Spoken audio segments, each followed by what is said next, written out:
Bonjour à tous et bienvenue sur boursicoté.com pour cette nouvelle analyse technique du CAC 40 en point matinal avec une rechute donc dès ce matin puisque suite à des déclarations de Moderna qui met en doute justement l'efficacité des vaccins sur le nouveau variant Omicron, eh bien nous avons une rechute du CAC 40 avec ici une poursuite du mouvement baissier.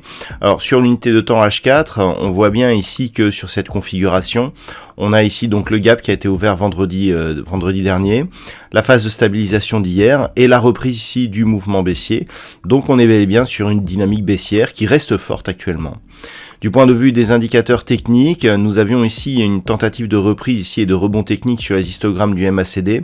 Ces histogrammes repartent à la baisse. On est toujours en zone de survente sur le RSI, donc sur cette unité de temps H4, ce qui n'est pas encore le cas sur l'unité de temps daily.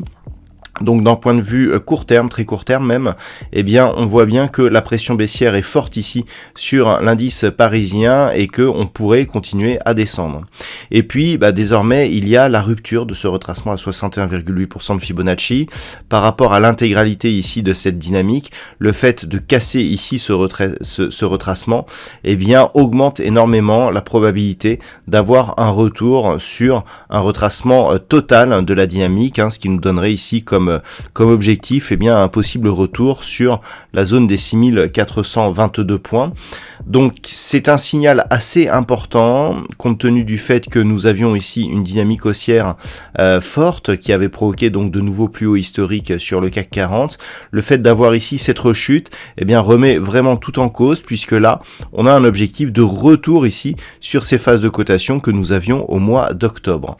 Donc la tendance est baissière, on a des niveaux à surveiller. Alors pour aujourd'hui c'est relativement lisible, c'est vraiment cette zone des 6670 points qu'il va falloir surveiller car suite à la cassure du retracement à 61,8% de Fibonacci, c'est ce niveau ici qui fait obstacle à une poursuite du mouvement baissier. Si ce niveau venait à être cassé, eh bien on a un objectif assez proche à 6608 points, puis ça pourrait être 6522 points en attendant donc une possible poursuite à terme en direction des 6422 points.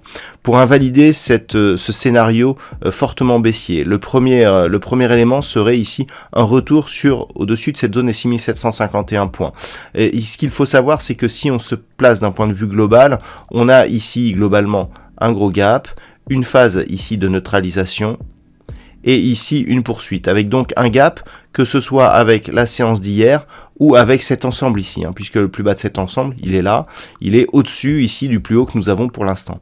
Donc, premier élément qui pourrait être intéressant, c'est le comblement ici du gap par rapport à ce que nous avions le vendredi. Ensuite, le gap de la journée. Donc, ça passe ici par un retour au-delà des 6754 points, mais pour commencer à avoir une configuration qui nous remet dans le sens de la hausse, il faudrait marquer un plus haut significatif supérieur ici à cet ensemble. Ce qui veut dire qu'il faudrait casser la zone des 6860 points. Si on casse cette zone des 6860 points, on sera certainement ici au contact de la moyenne mobile 20 exponentielle, et donc on aurait des informations sur la possibilité ici d'un retournement puisque à partir de la cassure de cette zone de résistance, on aurait début du comblement du gap donc qui s'est ouvert vendredi dernier et possibilité de signaux techniques qui iraient vers une reprise d'un mouvement positif. Mais tant que l'on est sous ces niveaux, ça reste baissier et potentiellement fortement baissier sur l'indice parisien et sur l'ensemble des bourses mondiales aujourd'hui. Voilà donc ce que l'on peut dire sur cette configuration technique matinale. D'un point de vue macroéconomique, alors nous avons eu quelques chiffres dans la nuit, avec notamment le PMI manufacturier en Chine qui a été très légèrement supérieur à ce qui était attendu. Nous avons eu les chiffres du PIB en France, donc qui a été conforme aux attentes. On va commencer donc ce matin avec les chiffres du chômage en Allemagne qui seront dévoilés à 9h55 et puis en fin de matinée nous aurons les chiffres de l'inflation pour la zone euro. Cet après-midi, nous aurons des chiffres du PIB qui seront dévoilés au Canada. Donc ça sera à 14h30. Et puis à 16h, nous aurons le Conference Board, donc les chiffres de confiance des consommateurs. Voilà donc pour ce point CAC 40 matinal. Je vous souhaite une bonne séance. On se retrouve dès ce soir pour toutes les autres analyses techniques du site boursicoté.com.